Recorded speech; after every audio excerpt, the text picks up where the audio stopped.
and welcome to Starting with Sheep.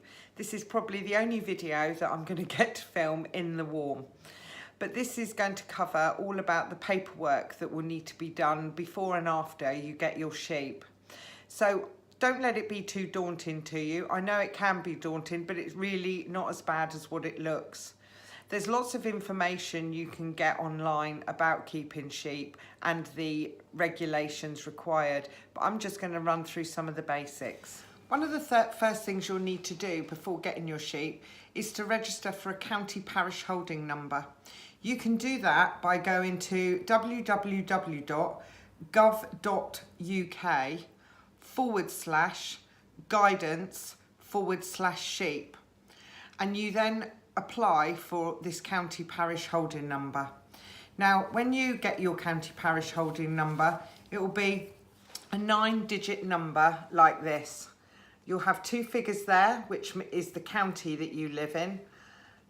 The 3 digits there is the parish, and the 4 digits there is your own unique holding number.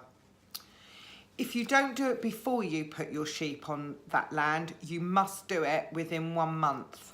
As well as the county parish holding number, you will need to register to keep sheep. When you register to keep sheep, they will give you a unique UK reference number. Now that number you'll use quite a lot. It will go on any travel licenses, it will go on the ear tags of any offspring born in your flock. So when you take your sheep out anywhere, if you take them to shows or to abattoir, or if you move them to another piece of land, you will need to put that number on your travel license. Once you've got your sheep, you will need to keep a holding register. Now you can get one of these from DEFRA and it will look like that. And inside there's pages that will have on movements, off movements, deaths and births. There's also places for if you have to replace ear tags, or if a sheep loses an ear tag, if you have to change the number of a sheep. It's all there and it must be kept up to date. You can have a farm inspection anytime, and one of the things they will always look for is your record keeping and to make sure that you've got the amount of sheep you say you've got on your land. So it's important to keep that up to date. Also, as a sheep keeper, you will be required to keep a record of medicines that you give your sheep. And you can buy books like this, which is Animal Medicine book. You can buy these in agricultural merchants or online. Inside that book, there's places that you put what medicines you've given them, the date you've given them, how many you gave them, and any medicine you buy from an agricultural merchant or your vets will have a batch number on it, and also a withdrawal period. Now the withdrawal period means how long it is from giving the injection or medication to when you can actually slaughter that animal. So for instance, if you give an injection and it's got a withdrawal period of 21 days, it means you can't actually have that animal slaughtered for meat for 21 days. So the withdrawal date needs to be put on there, the batch number needs to be put on there, and also the expiry date of the medication. You also need to put in there how many sheep you've given medication to and for what reason. So you are required by law to keep a medicine record book. So this is a sheep movement licence. You can register movements online, but as it stands of today, you can also still move them via a paper licence, which is one here. I'm going to run through briefly how you fill one in.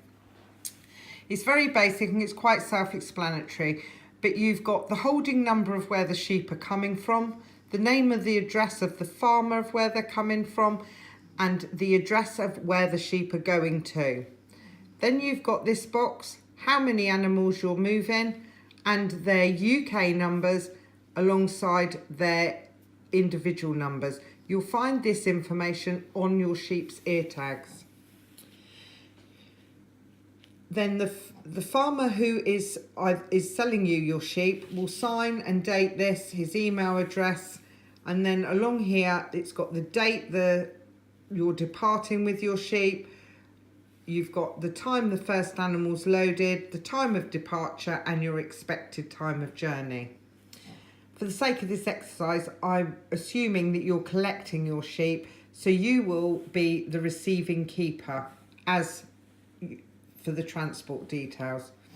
You put your vehicle registration number in there, your signature, your telephone number, and this transport authorisation number is for if you were going to be taking your sheep more than 65 kilometres, you would actually need an animal transport licence.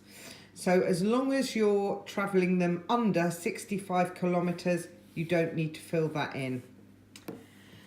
And the bottom section is your details of where your sheep are coming to. So you've got your holding number there, you've got the arrival date of the sheep, you've got the time that the last animal was unloaded, your telephone number, your email address and your signature. And in this box, it's how many animals you've received. Now the top copy must go to this address within 3 days of the movement. Now the pink copy is for you, that is for your records. The blue copy is for the haulier. So as you've picked your sheep up, you will also keep the blue copy. And the yellow copy stays with the farmer where you've collected your sheep from. So that's a basic run through of the transport licence. If you're going to transport your sheep more than 65 kilometres, you will need a transport of animal licence. Now I got mine done through the local young farmers clubs, and they hold the exams a couple of times a year, and you can register your interest and they'll invite you to go and take your test when they're doing a batch of tests. It's a multiple choice test, and there is literature out there that you can buy so you can learn about what's going to be in the test. Once you've completed the test, you'll receive a certificate like this, which explains that you can travel animals up to 8 hours. There's different species. When you take the test, it's actually worth doing all the species you can. I actually did mine for cattle, sheep and pigs. It saves you going back. If you decide later on that you want to keep pigs, you haven't got to sit the test again. You can do it all together. So that's worth thinking about. So there's most of the basic paperwork. So hopefully it doesn't frighten you too much. So for now, it's happy sheep keeping.